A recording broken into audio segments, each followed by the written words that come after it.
There are many rational methods to overcome indecision, but what if none of them work? Being stuck between two choices and having to pick just one is a dilemma we all face in different situations. Sometimes, we must choose between two options with no middle ground. One of the oldest and simplest methods for making a decision is flipping a coin. It's a method that can resolve indecision or even ensure fairness. In some cases, like in football, it determines which team gets the first move. Historically, the origins of this practice, at least as far as I know, trace back to the Romans during Julius Caesar's era. The side of the coin with Caesar's face, the heads side, was used in disputes and even court rulings, symbolizing Caesar's approval when it landed face up. Over time, coin flipping has been a decision-making tool, or a simple game of chance across various cultures.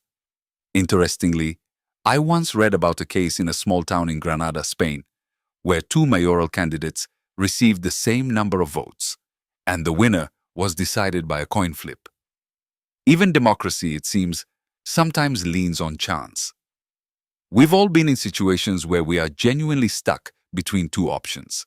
Despite thoroughly evaluating both, we still struggle to make a decision. Indecision creates tension, and we often look for a sign to guide us. Some people shift the responsibility to someone else. Some postpone the decision indefinitely, while others eventually make a choice, right or wrong. It is often said that making a decision, even if it turns out to be the wrong one, is better than being stuck in indecision. In many cases, this holds true, especially for those who habitually struggle with making choices. Any decision can be better than none. Ideally, we should base our decision-making on rational evaluation, on using logical analysis and gathering as much relevant data as possible. However, when this fails to bring clarity, we should also trust and utilize our intuition. Our instincts often guide us correctly, but sometimes we fail to notice or interpret them properly. Some individuals naturally have stronger intuition, while others may struggle with what could be called intuitive blindness. In reality, we all have the potential for intuitive perception, but for some, these signals may be weak or unclear. Fortunately, we can develop this ability through personal growth practices, spiritual traditions from Asia and beyond, as well as psychological techniques that enhance insight and perception flexibility, can strengthen our intuition. By doing so, we can better recognize and choose the options that serve us best, leading to more accurate decisions. However, we must also accept that no decision comes with a 100% guarantee. We may sometimes make the wrong choice despite our best efforts. And if nothing works, if we are still struggling between two options, there is always the good old coin flip. At the very least, it reduces the burden of responsibility, and any regret or guilt over a bad choice might be lessened.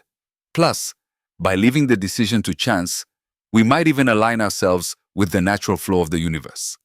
Who knows? Maybe the outcome isn't random after all. It might sound like a joke, but sometimes flipping a coin truly can be a valid method. Given that even the most logical approaches can lead to poor decisions, why not let a coin do the job when all else fails? Heads or tails? The only choice left is deciding whether to flip. Of course, I'm not suggesting this as a foolproof method. That responsibility is yours. I simply want to highlight that, in the end, even our most carefully considered decisions may not be so different from a coin toss. Good luck.